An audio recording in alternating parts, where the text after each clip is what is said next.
रही हूँ, दरे पंजतन पे सदा कर रही हूँ। मेरी लाज रखना है रब्बे मोहम्मद, तेरे ही नाम से इब्तदा कर रही हूँ। आऊज़ु बिल्लाहि मिनश शैतानिर रजीम, बिस्मिल्लाहिर्रहमानिर रहीम। मेरे मुअज़्ज़िज़ जज साहिबान और मेरे हम मकतब साथियों, अस्सलामु अलैकुम। आज मुझे जिस मौजू पर लबकुशाई करने का मौका मिला है उसका उन्वान है एक हूँ मुस्लिम हर्म की पासबानी के लिए। एक हूँ मुस्लिम हर्म की पासबानी के लिए। जनाबे वाला, जैसे ही ये मौजू मेरे सामने आता है मेरे ख्यालात तसव्वुर की दुनिया में चले जाते हैं और मेरे दिमाग में मोहम्मद बिन कासिम का वाक़या आ जाता है कि वो एक अरब से निकलते हैं और सिंध तक को फतह कर देते हैं। गैरत ईमानी का ये वाक़या मेरे दिल को बहुत सुकून देता है। जनाबे वाला, इस वाक़ये का जरूर ख्याल आ रहा होता है कि मेरे जज्बात मुझे उठाते हैं और सलाहुद्दीन अय्यूबी के वाक़यात याद आते हैं। वो सलाहुद्दीन अय्यूबी, मेरे दिमाग में सलाहुद्दीन अय्यूबी का वाक़या याद आता है। वो सलाहुद्दीन अय्यूबी जिसकी खसूसियात से अपने वाक़यात से मुझे मेरे खुदा की तरफ ले जाता है और इस बात को साबित कर देते हैं कि अगर मिल्लत की पासबानी चाहती है, अगर मिल्लत का एक होना चाहते हैं तो मिलकर चलना पड़ेगा, अगर मिल्लत को बचाना चाहते हैं तो मिलकर चलना पड़ेगा। जनाबे वाला, मिल्लत की मिसाल एक जिस्म की तरह होती है। अगर कांटा पाँव में लगता है तो तेरा पूरा जिस्म महसूस करता है।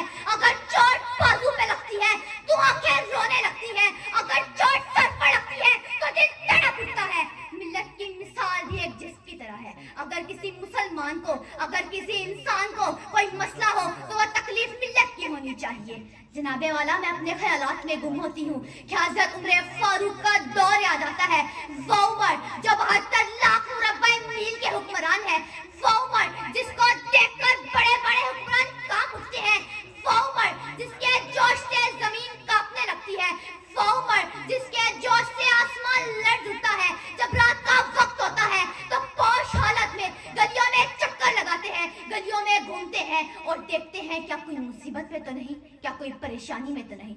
जनाबे वाला, हज़रत उमर फारूक का मशहूर कौल है कि उमर के दौर में कोई जानवर दरियाए फुरात के किनारे प्यासा मर गया तो कल क़यामत के दिन इसका जवाबदेह उमर होगा, तो कल क़यामत के दिन इसका जवाबदेह उमर होगा।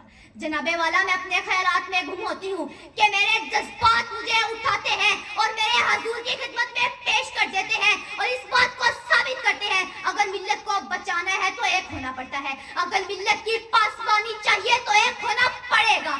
जनाबे वाला, मेरे रसूल के हदीस मुबारक यहाँ बयान करने का मेरा दिल कर रहा है। मेरे रसूल इरशाद फरमाते हैं कि मेरी उम्मत एक जुज़्ते वाहिद की तरह है, कि मेरी उम्मत एक जुज़्ते वाहिद की तरह है। अगर तकलीफ एक को होगी तो तड़प सब में पैदा होगी, अगर तकलीफ एक को होगी तो तड़प सब में पैदा होगी। जनाबे वाला, हम तो एक जिस्म की तरह है मगर इस बात को भूल गए हैं कि मिल्लत का एक होना है तो मिलकर चलना पड़ेगा। अगर अपनी साख को बरकरार रखना चाहते हैं तो मिलकर चलना पड़ेगा। जनाबे वाला, इस बात को भूल जाए कोई मोहम्मद बिन कासिम आएगा, इस बात को भूल जाए कि कोई सलाहुद्दीन अय्यूबी आएगा, इस बात को भूल जाए कोई उमर फारूक आएंगे। जनाबे वाला, हमें मोहम्मद बिन कासिम बनना होगा, सलाहुद्दीन अय्यूबी की खसूसियात में लानी होगी, उमर फारूक का वो कौल खुद को याद करवाना होगा, हमें खुद को खुद ही समझाना होगा, वरना हमारी पासबानी के लिए कोई नहीं आने वाला। जनाबे वाला, कौन था मोहम्मद बिन कासिम? किसी मुस्लिम माँ का मुस्लिम बेटा, किसी मोहम्मद मुस्तफा का उम्मती, इसी दिन पर चलने वाला, इसी इस्लाम पर अमल करने वाला। जनाबे वाला, कौन था सलाहुद्दीन अय्यूबी? इसी दिन पर चलने वाला था, इसी इस्लाम पर अमल करने वाला था। जनाबे वाला, हमें खुद मिलकर चलना पड़ेगा तभी हम अपनी पासबानी कर सकते हैं। जनाबे वाला, आज देखिए फलस्तीन का हाल, आज देखिए कश्मीर का क्या हाल है।